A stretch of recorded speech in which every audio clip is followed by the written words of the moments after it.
श्रीगायत्र्यै नमः। ॐ तरुणादित्यसङ्काशायै नमः। ॐ सहस्रनयनोज्ज्वलायै नमः।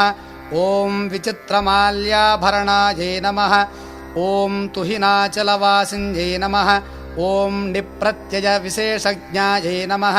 ॐ यन्त्राकृतिविराजितायै नमः। ॐ भद्रपादप्रियायै नमः।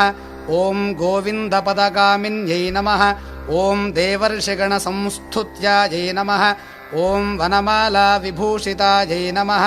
ॐ स्यन्दनोत्तमसंस्थानायै नमः।